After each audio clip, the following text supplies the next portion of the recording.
मेरे प्यारे देशवासियों, नमस्कार। मन की बात में आपका फिर से स्वागत है, अभिनंदन है। कुछ ही दिनों में साल 2026 दस्तक देने वाला है और आज जब मैं आपसे बात कर रहा हूं तो मन में पूरे एक साल की यादें घूम रही हैं। कई तस्वीरें, कई चर्चाएं, कई उपलब्धियां जिन्होंने देश को एक साथ जोड़ दिया। 2025 ने हमें ऐसे कई पल दिए जिन पर हर भारतीय को गर्व हुआ। देश की सुरक्षा से लेकर खेल के मैदान तक, विज्ञान की प्रयोगशालाओं से लेकर दुनिया के बड़े मंचों तक, भारत ने हर जगह अपनी मजबूत छाप छोड़ी। इस साल ऑपरेशन सिंदूर हर भारतीय के लिए गर्व का प्रतीक बन गया। दुनिया ने साफ देखा, आज का भारत अपनी सुरक्षा से कोई समझौता नहीं करता। ऑपरेशन सिंदूर के दौरान देश के कोने कोने से मां भारती के प्रति प्रेम और समर्पण की तस्वीरें सामने आई। लोगों ने अपने अपने तरीके से अपने भाव व्यक्त किए। साथियों, यही जज्बा तब भी देखने को मिला जब वंदे मातरम के 150 वर्ष पूरे हुए। मैंने आपसे आग्रह किया था कि हैशटैग वंदे मातरम 150 के साथ अपने संदेश और सुझाव भेजें। देशवासियों ने इस अभियान में बढ़ चढ़कर हिस्सा लिया। साथियों, 2025 खेल के लिहाज से भी एक यादगार साल रहा। हमारी पुरुष क्रिकेट टीम ने आईसीसी चैंपियंस ट्रॉफी जीती। महिला क्रिकेट टीम ने पहली बार विश्व कप अपने नाम किया। भारत की बेटियों ने विमेन्स ब्लाइंड टी20 वर्ल्ड कप जीतकर इतिहास रच दिया। एशिया कप टी20 में भी तिरंगा शान से लहराया। पैरा एथलीटों ने विश्व चैंपियनशिप में कई पदक जीतकर ये साबित किया कि कोई बाधा हौसलों को नहीं रोक सकती। विज्ञान और अंतरिक्ष क्षेत्र में भी भारत ने बड़ी छलांग लगाई।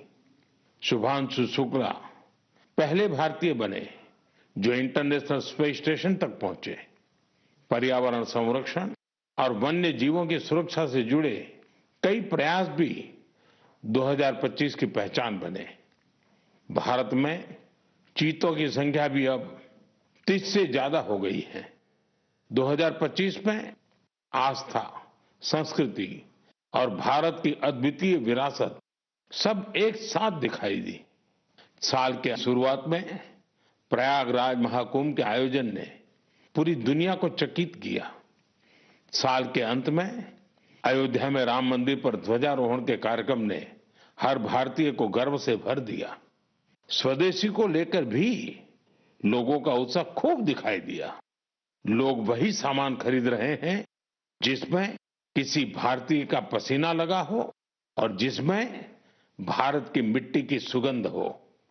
आज हम गर्व से कह सकते हैं 2025 ने भारत को और अधिक आत्मविश्वास दिया है।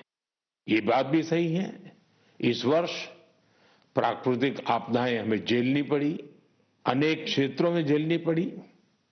अब देश 2026 में नई उम्मीदों, नए संकल्पों के साथ आगे बढ़ने को तैयार है। मेरे प्यारे देशवासियों, आज दुनिया भारत को बहुत आशा के साथ देख रही है। भारत से उम्मीद की सबसे बड़ी वजह है हमारी युवा शक्ति। विज्ञान के क्षेत्र में हमारी उपलब्धियां, नए नए इनोवेशन, टेक्नोलॉजी का विस्तार, इनसे दुनिया भर के देश बहुत प्रभावित हैं। साथियों, भारत के युवाओं में हमेशा कुछ नया करने का जुनून है और वो उतने ही जागरूक भी हैं। मेरे युवा साथी कई बार मुझसे ये पूछते हैं कि नेशन बिल्डिंग में वो अपना योगदान और कैसे बढ़ाएं, वो कैसे अपने आइडिया शेयर कर सकते हैं। कई साथी पूछते हैं कि मेरे सामने वो अपने आइडियाज का प्रेजेंटेशन कैसे दे सकते हैं। हमारे युवा साथियों की इस जिज्ञासा का समाधान है विकसित भारत यंग लीडर्स डायलॉग। पिछले साल इसका पहला एडिशन हुआ था। अब कुछ दिन बाद उसका दूसरा एडिशन होने वाला है। अगले महीने की 12 तारीख को स्वामी विवेकानंद जी की जयंती के अवसर पर राष्ट्रीय युवा दिवस मनाया जाएगा। इसी दिन यंग लीडर्स डायलॉग का भी आयोजन होगा और मैं भी इसमें जरूर शामिल होऊंगा। इसमें हमारे युवा इनोवेशन, फिटनेस, स्टार्टअप और एग्रीकल्चर जैसे महत्वपूर्ण विषयों पर अपने आइडियाज शेयर करेंगे। मैं इस कार्यक्रम को लेकर बहुत ही उत्सुक हूं। साथियों, मुझे ये देखकर अच्छा लगा कि इस कार्यक्रम में हमारे युवाओं की भागीदारी बढ़ रही है। कुछ दिनों पहले ही इससे जुड़ा एक क्विज कंपटीशन हुआ। इसमें 50 लाख से अधिक युवा शामिल हुए। एक निबंध प्रतियोगिता भी हुई जिसमें स्टूडेंट्स ने विभिन्न विषयों पर अपनी बातें रखी। इस प्रतियोगिता में तमिलनाडु पहले और उत्तर प्रदेश दूसरे स्थान पर रहा। साथियों, आज देश के भीतर युवाओं को प्रतिभा दिखाने के नए नए अवसर मिल रहे हैं। ऐसे बहुत से प्लेटफॉर्म्स विकसित हो रहे हैं जहां युवा अपनी योग्यता और रुचि के अनुसार टैलेंट दिखा सकते हैं। ऐसा ही एक प्लेटफॉर्म है स्मार्ट इंडिया हैकेथॉन। एक और ऐसा माध्यम जहां आइडियाज एक्शन में बदलते हैं। साथियों, स्मार्ट इंडिया हैकेथॉन 2025 का समापन इसी महीने हुआ है। इस हैकेथॉन के दौरान 80 से अधिक सरकारी विभागों की 270 से ज्यादा समस्याओं पर स्टूडेंट्स ने काम किया। स्टूडेंट्स ने ऐसे सॉल्यूशन दिए जो रियल लाइफ चैलेंजेस से जुड़े थे, जैसे ट्रैफिक की समस्या है। इसे लेकर युवाओं ने स्मार्ट ट्रैफिक मैनेजमेंट से जुड़े बहुत ही इंटरेस्टिंग पर्सपेक्टिव शेयर किए। फाइनेंशियल फ्रॉड्स और डिजिटल एरेस जैसी चुनौतियों के समाधान पर भी युवाओं ने अपने आइडियाज सामने रखे। गांवों में डिजिटल बैंकिंग के लिए साइबर सिक्योरिटी फ्रेमवर्क पर सुझाव दिया। कई युवा एग्रीकल्चर सेक्टर की चुनौतियों के समाधान में जुटे रहे। साथियों, पिछले 7-8 साल में स्मार्ट इंडिया हैकेथॉन में 13 लाख से ज्यादा स्टूडेंट्स और 6,000 से ज्यादा इंस्टीट्यूट्स हिस्सा ले चुके हैं। युवाओं ने सैकड़ों प्रॉब्लम्स के सटीक सॉल्यूशंस भी दिए हैं। इस तरह के हैकेथॉन्स का आयोजन समय समय पर होता रहता है। मेरा अपने युवा साथियों से आग्रह है कि वे इन हैकेथॉन्स का हिस्सा जरूर बने। साथियों, आज का जीवन टेक ड्रिवन होता जा रहा है और जो परिवर्तन सदियों में आते थे, वो बदलाव हम कुछ वर्षों में होते देख रहे हैं। कई बार तो कुछ लोग चिंता जताते हैं कि रोबोट्स कहीं मनुष्य को ही ना रिप्लेस कर दें। ऐसे बदलते समय में ह्यूमन डेवलपमेंट के लिए अपनी जड़ों से जुड़े रहना बहुत जरूरी है। मुझे देखकर बहुत खुशी होती है कि हमारी अगली पीढ़ी अपनी संस्कृति की जड़ों को अच्छी तरह थाम रही है। नई सोच के साथ, नए तरीकों के साथ। साथियों, आपने इंडियन इंस्टीट्यूट ऑफ साइंस, उसका नाम तो जरूर सुना होगा। रिसर्च और इनोवेशन इस संस्थान की पहचान है। कुछ साल पहले वहां के कुछ छात्रों ने महसूस किया कि पढ़ाई और रिसर्च के बीच संगीत के लिए भी जगह होनी चाहिए। बस यहीं से एक छोटी सी म्यूजिक क्लास शुरू हुई। न बड़ा मंच, न कोई बड़ा बजट। धीरे धीरे ये पहल बढ़ती गई और आज इसे हम गीतांजलि IISc के नाम से जानते हैं। यह अब सिर्फ एक क्लास नहीं, कैंपस का सांस्कृतिक केंद्र है। यहाँ हिंदुस्तानी शास्त्रीय संगीत है, लोक परंपराएं हैं, शास्त्रीय विधाएं हैं। छात्र यहाँ साथ बैठकर रियाज करते हैं, प्रोफेसर साथ बैठते हैं, उनके परिवार भी जुड़ते हैं। आज 200 से ज्यादा लोग इससे जुड़े हैं और खास बात ये कि जो विदेश चले गए वो भी ऑनलाइन जुड़कर इस ग्रुप की डोर थामे हुए हैं। साथियों, अपनी जड़ों से जुड़े रहने के ये प्रयास सिर्फ भारत तक सीमित नहीं है। दुनिया के अलग अलग कोनों और वहां बसे भारतीय भी अपनी भूमिका निभा रहे हैं। एक और उदाहरण जो हमें देश से बाहर ले जाता है, ये जगह है दुबई। वहां रहने वाले कन्नड़ा परिवारों ने खुद से एक जरूरी सवाल पूछा। हमारे बच्चे टेक वर्ल्ड में आगे तो बढ़ रहे हैं, लेकिन कहीं वो अपनी भाषा से दूर तो नहीं हो रहे हैं। यहीं से जन्म हुआ कन्नड़ा पाठशाले का, एक ऐसा प्रयास जहां बच्चों को कन्नड़ा पढ़ना, सीखना, लिखना और बोलना सिखाया जाता है। आज इससे 1000 से ज्यादा बच्चे जुड़े हैं। वाकई कन्नड़ा नाडु नुडी नम्मा हेम्मे, कन्नड़ा की भूमि और भाषा हमारा गर्व है।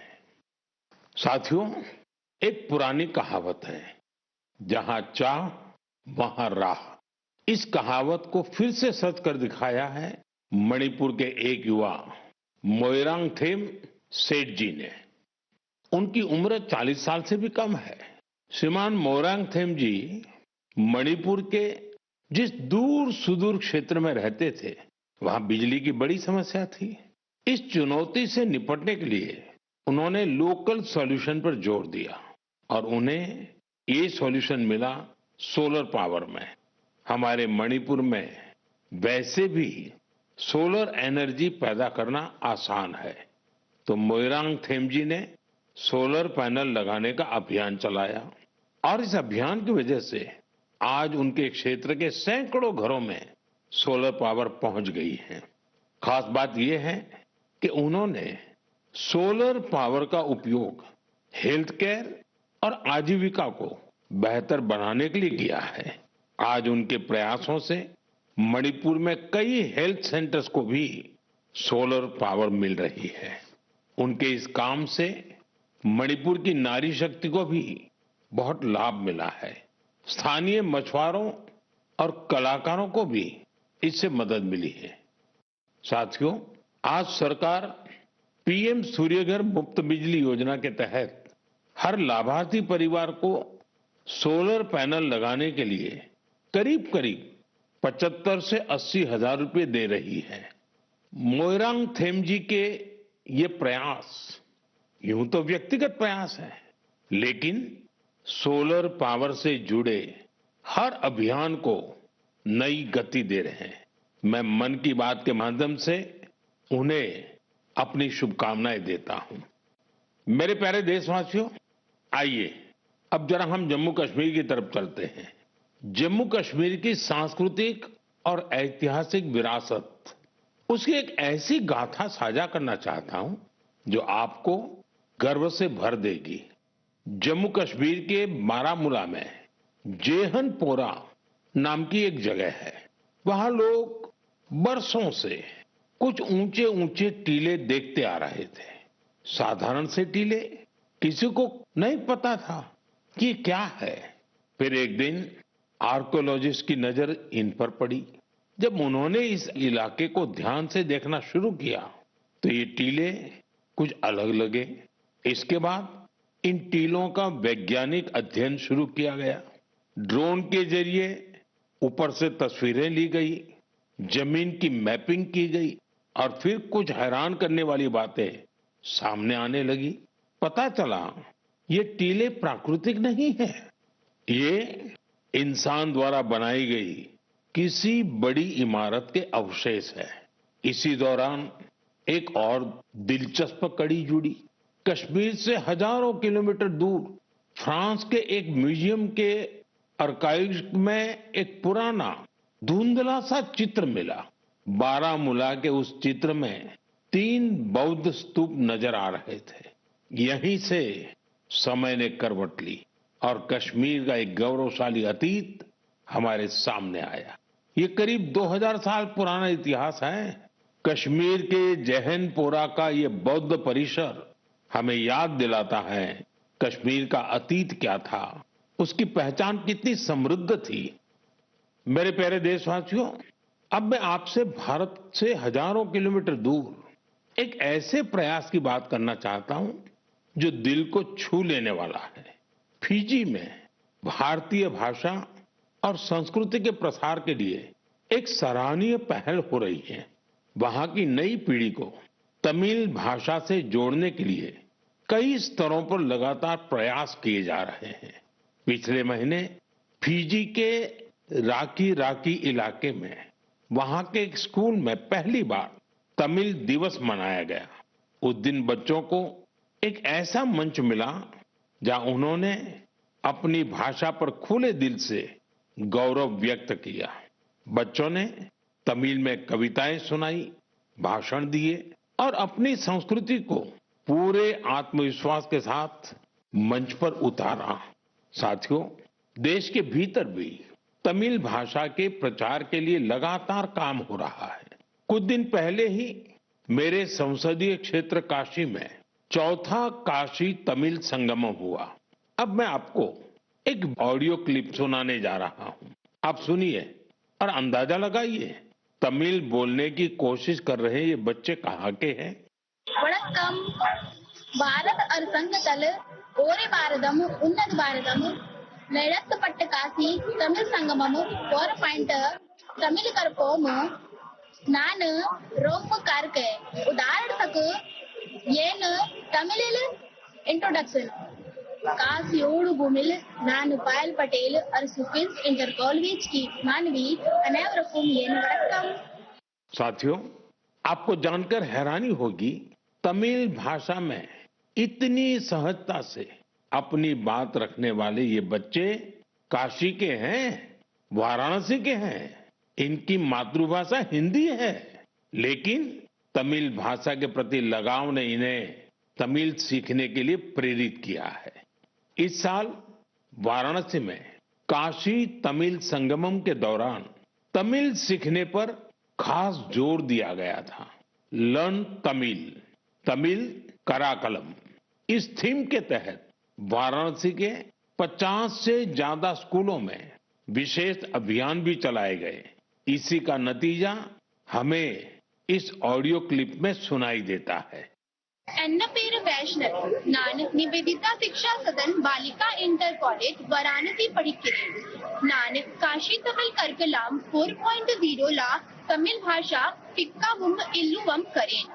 इंधा वयपुक्क पराधान नरेंद्र मोदी अवगलेगु नान नंटी सोलिगरेन। साथियों, तमिल भाषा दुनिया की सबसे प्राचीन भाषा है। तमिल साहित्य भी अत्यंत समृद्ध है। मैंने मन की बात में काशी तमिल संगमम में भाग लेने का आग्रह किया था। मुझे खुशी है कि आज देश के दूसरे हिस्सों में भी बच्चों और युवाओं के बीच तमिल भाषा को लेकर नया आकर्षण दिख रहा है। यही भाषा की ताकत है, यही भारत की एकता है। साथियों, अगले महीने हम देश का 77वां गणतंत्र दिवस मनाएंगे। जब भी ऐसे अवसर आते हैं तो हमारा मन स्वतंत्रता सेनानियों और संविधान निर्माताओं के प्रति कृतज्ञता के भाव से भर जाता है। हमारे देश ने आजादी पाने के लिए लंबा संघर्ष किया है। आजादी के आंदोलन में देश के हर हिस्से के लोगों ने अपना योगदान दिया है, लेकिन दुर्भाग्य से आजादी के अनेकों नायक नायिकाओं को वो सम्मान नहीं मिला जो उन्हें मिलना चाहिए था। ऐसी ही एक स्वतंत्रता सेनानी है ओडिशा की पार्वती गिरी जी। जनवरी 2026 में उनकी जन्म शताब्दी मनाई जाएगी। उन्होंने 16 वर्ष की आयु में भारत छोड़ो आंदोलन में हिस्सा लिया था। साथियों, आजादी के आंदोलन के बाद पार्वती गिरि जी ने अपना जीवन समाज सेवा और जनजातीय कल्याण को समर्पित कर दिया था। उन्होंने कई अनाथालयों की स्थापना की। उनका प्रेरक जीवन हर पीढ़ी का मार्गदर्शन करता रहेगा। मैं पार्वती गिरि जी को श्रद्धांजलि अर्पण करूं छी। साथियों, ये हमारा दायित्व है कि हम अपनी विरासत को न भूलें। हम आजादी दिलाने वाले नायक नायिकाओं की महान गाथा को अगली पीढ़ी तक पहुंचाए। आपको याद होगा, जब हमारी आजादी के 75 वर्ष हुए थे, तब सरकार ने एक विशेष वेबसाइट तैयार की थी। इसमें एक विभाग अनसंग हीरोज को समर्पित किया गया था। आज भी आप इस वेबसाइट पर विजिट करके उन महान विभूतियों के बारे में जान सकते हैं, जिनकी देश को आजादी दिलाने में बहुत बड़ी भूमिका रही है। मेरे प्यारे देशवासियों, मन की बात के जरिए हमें समाज की भलाई से जुड़े महत्वपूर्ण विषयों पर चर्चा करने का एक बहुत अच्छा अवसर मिलता है। आज मैं एक ऐसे मुद्दे पर बात करना चाहता हूं जो हम सभी के लिए चिंता का विषय बन गया है।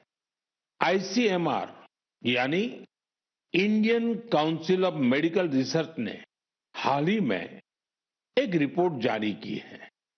इसमें बताया गया है कि निमोनिया और यूटीआई जैसी कई बीमारियों के खिलाफ एंटीबायोटिक दवाएं कमजोर साबित हो रही है।